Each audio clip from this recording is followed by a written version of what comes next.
भूकंप के तेज झटके महसूस किए गए। करीब 2 मिनट तक धरती रुक रुक कर कांपती रही। रिक्टर स्केल पर भूकंप की तीव्रता 7.7 मापी गई। दिल्ली मेट्रो की सेवा को भी एहतियातन कुछ देर के लिए रोक दिया गया। हालांकि भारत में जान माल के नुकसान की कोई खबर नहीं है।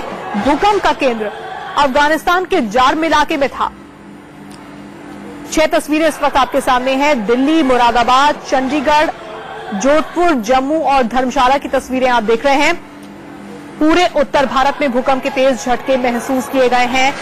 घरों के अंदर ली गई कुछ तस्वीरें भी आप देख रहे हैं और बिल्डिंग से बाहर भागते लोगों को भी आप देख रहे हैं। अफरा तफरी का माहौल था जब भूकंप के तेज झटके महसूस किए गए। काफी देर तक इन झटकों को महसूस किया गया। करीब करीब 2 मिनट तक भूकंप के तेज झटके लोग महसूस करते रहे। अफरा तफरी का माहौल था। लोग अपने घरों से, अपने दफ्तरों से बाहर निकल रहे थे। 6 तस्वीरें आपके सामने हैं। दिल्ली एनसीआर की अगर हम बात करें, अफरा तफरी का माहौल था। ऊंची इमारतों के हिलने से लोगों में डर समा गया था। लोग घरों से बाहर निकल रहे थे। 3 तस्वीरें आप देख रहे हैं। नोएडा, गाजियाबाद, फरीदाबाद, हर तरफ एक ही नजारा था।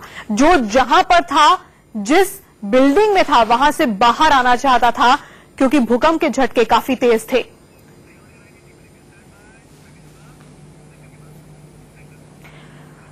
भूकंप के झटकों से दिल्ली एनसीआर थर्रा गया। लोग ऑफिस और घरों से बाहर आ गए। नाते रिश्तेदारों को फोन न करने लगे उनकी सलामती जानने के लिए। आइए अब आपको दिखाते हैं कि आखिर दिल्ली के कौन कौन से वो इलाके हैं जहां पर भूकंप से सबसे ज्यादा खतरा है। भूकंप विशेषज्ञों के मुताबिक दिल्ली का उत्तर पूर्वी इलाका भूकंप के लिहाज से सबसे ज्यादा खतरनाक है। अगर भूकंप आया तो यमुना बेल्ट सबसे ज्यादा प्रभावित होगी। दिल्ली के कौन कौन से क्षेत्र हैं जिन पर सबसे ज्यादा खतरा मंडरा रहा है, अब जरा ये देखिए। उत्तर पूर्वी इलाके की ज्यादातर बस्तियां यमुना नदी के पूर्वी छोर पर बसी हैं। सबसे ज्यादा आबादी इसी इलाके में रहती है। यहाँ आबादी का घनत्व 20,000 प्रति किलोमीटर से ज्यादा है। इस इलाके में लक्ष्मीनगर, मयूर विहार, पटपड़गंज, शाहदरा, दिलशाद गार्डन, मंडावली और कोंडली आते हैं। अब दिल्ली में अगर हम नॉर्थ दिल्ली, साउथ दिल्ली की बात कहें तो सॉइल मजबूत है। अगर हम ट्रांस जमुना में जाएं तो सॉइल बहुत कमजोर है। वहां जमुना के किनारे सॉइल की जरूरत है। तो सॉइल टेस्टिंग करके हमें लिया जाता है, जिससे कि सॉइल टेस्टिंग के बाद एक स्ट्रेंथ पता चलता है कि कितनी हाइट पे जाना है, कितने लेवल पे जाना है, कितना फाउंडेशन डीप जाना चाहिए, क्या डिजाइनिंग होनी चाहिए, वो प्रॉपर कंसल्ट करके बननी चाहिए। इसी तरह दिल्ली का उत्तरी हिस्सा भी भूकंप से बच नहीं पाएगा। इस इलाके में मॉडल टाउन, मुखर्जी नगर, जहांगीरपुरी, बुराड़ी और नरेला आते हैं। अगर यहाँ पर बड़ा भूकंप आया तो तबाही नेपाल से कई गुना ज्यादा होगी। आपको बता दें कि इस इलाके में सबसे ज्यादा अवैध कॉलोनियां हैं। विशेषज्ञों के मुताबिक देश के सबसे खतरनाक 30 शहरों में दिल्ली भी शामिल है। उत्तर पूर्वी दिल्ली के अलावा दक्षिणी दिल्ली का निचला हिस्सा भी खतरे में है।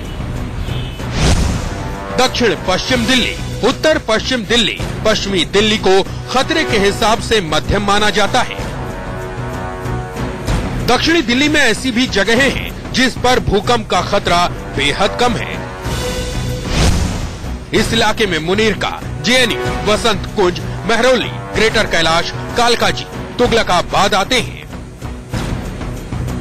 ऐसा नहीं है कि दिल्ली में प्रलय कभी नहीं आया है।